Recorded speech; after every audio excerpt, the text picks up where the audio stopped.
Hey guys, you know me, B from the morning show.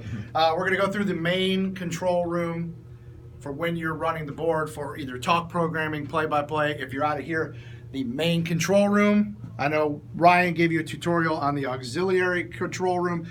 This is main control. You've probably been in here, even if just as an intern or touring, you've probably seen it at some point. But let's go through it real quick for when you're running the board, okay? First things first, logging into NextGen. This computer monitor here is NextGen.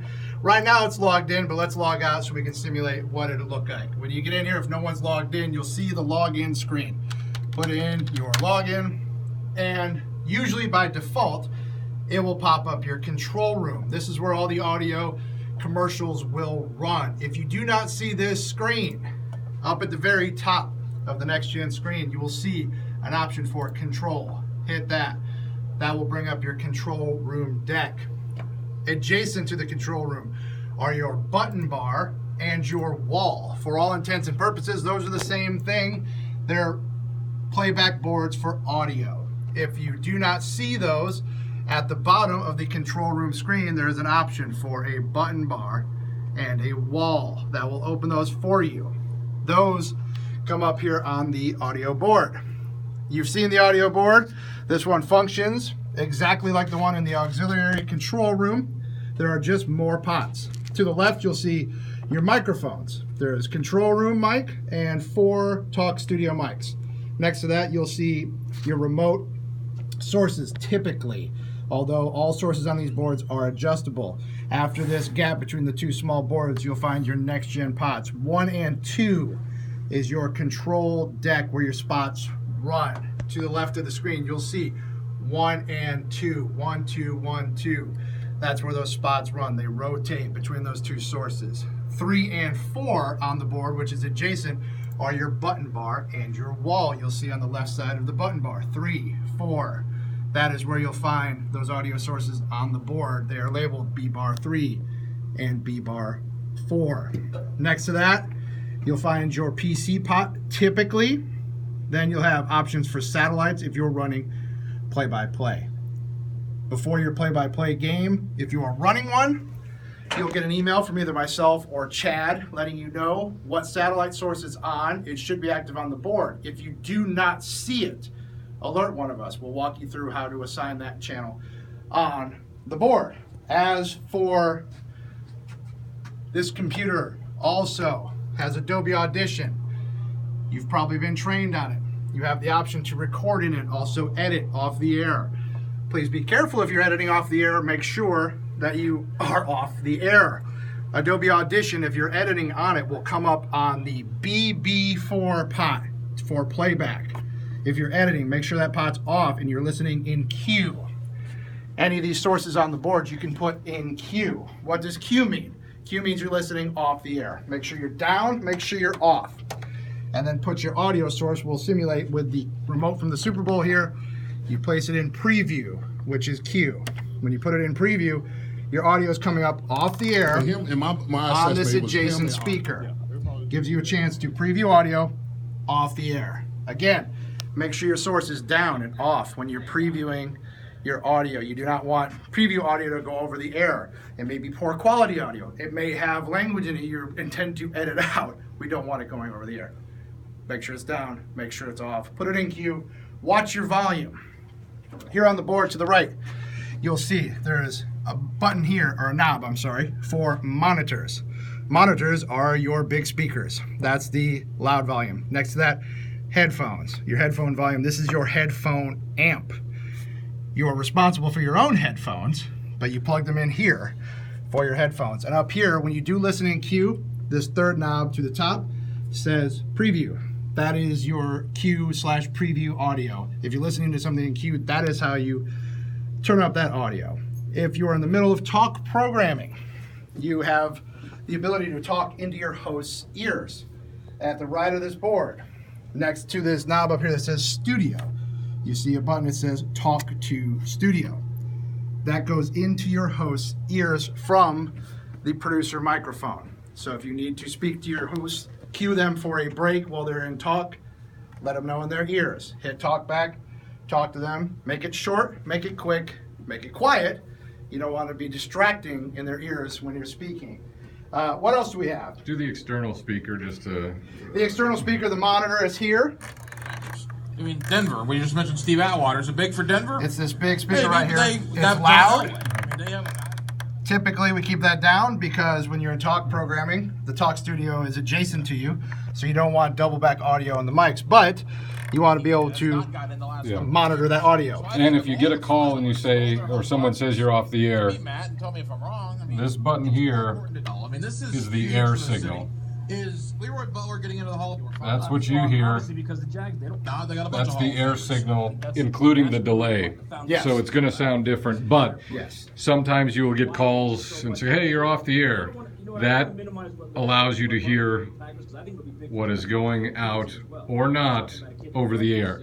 Run us through the phone screener. One thing, Sure. an amendment to that as well, when you get in, if you're hearing talk programming, or if you're not hearing talk programming, check the source. If you're on 1, which is where you should be for live programming, 1 is for all intents and purposes programmed. That's what's going through the board to the air. And that's fed by all these number ones. All these number ones. At the top. If you are running any audio, if it's not in 1, it's not going over the air. Now, if there's something you want to record in the background, you put it in 2. 2 goes strictly to recording devices. It does not go over the air.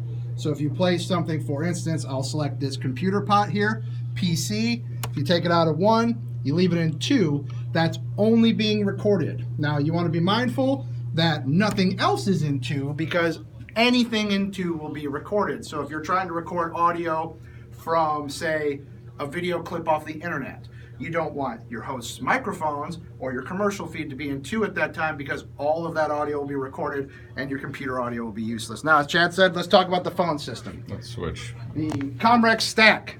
It's a very handy device.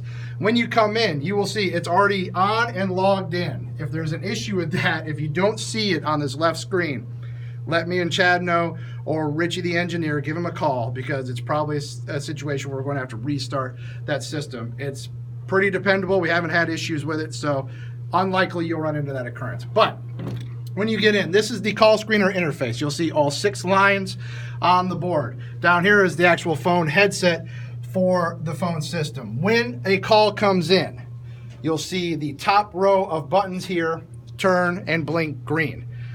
To answer a call, pick up your headset, press the line that's green.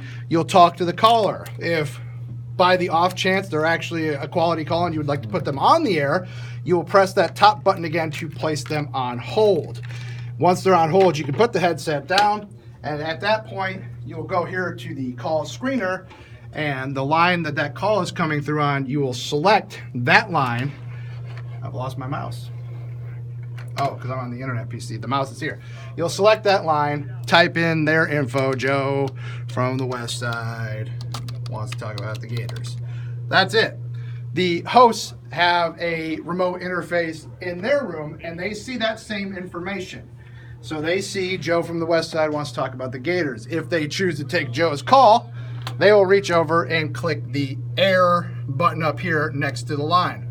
Once they click that, you'll see it will turn red, and that means they're on the phone.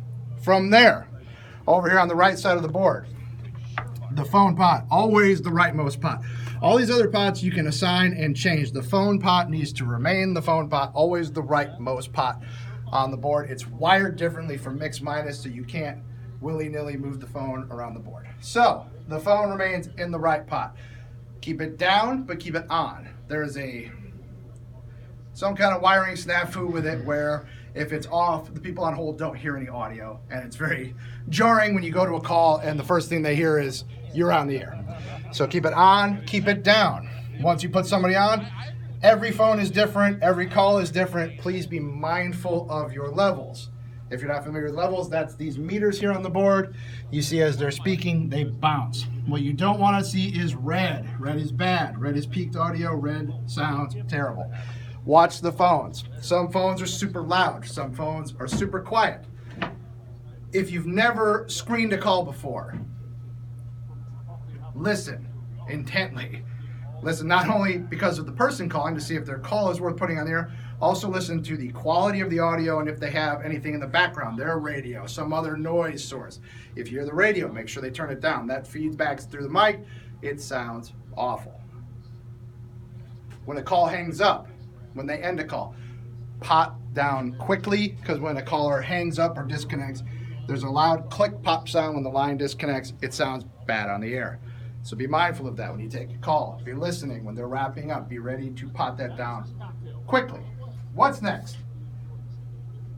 Oh, let's talk about the PC. You can play audio from the PC through the board. As we said earlier, there's a source on the board labeled PC. Typically, it's the fourth pot on this right channel of options. But again, these speeds are adjustable, so look on the indicator for PC. That's your computer audio. That comes through this PC. You want to be mindful when you're playing audio off this PC because a lot of internet tabs have native video that plays automatically. So you may pull up a song you want to play to bump in from because your hosts were just talking about something and it's thematically appropriate. Or you have a clip that something just happened, you want to play a quick news clip, you didn't have time to record it, you're going to play it straight off of the internet because you've already listened to it and it sounds good, you don't have to do much with it. Be mindful because the website you're on may have a native ad pop up, another tab you have open may have something start playing. CBSSports.com is notorious for auto playing native video.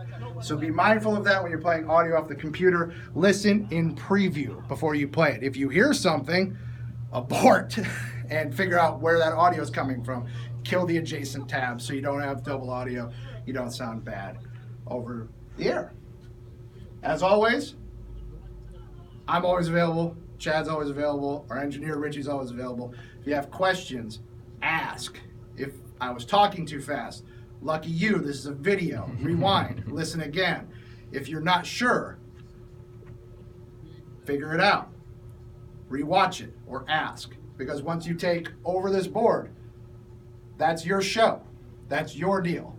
What's going on over the air is your responsibility. Last thing, the paper log. This is critical because this, more than anything else we do, is the law. This is the paper log. You'll see it in the studio. Make sure you're looking at today's date. Everything on this paper log, commercials, etc., is your responsibility to make sure it airs. Now, our traffic department and the computer system are pretty dependable. It's usually pretty reliable, but it's your responsibility. So, by law, you're required to sign the paper log for the start of your shift and the end of your shift. That's FCC law.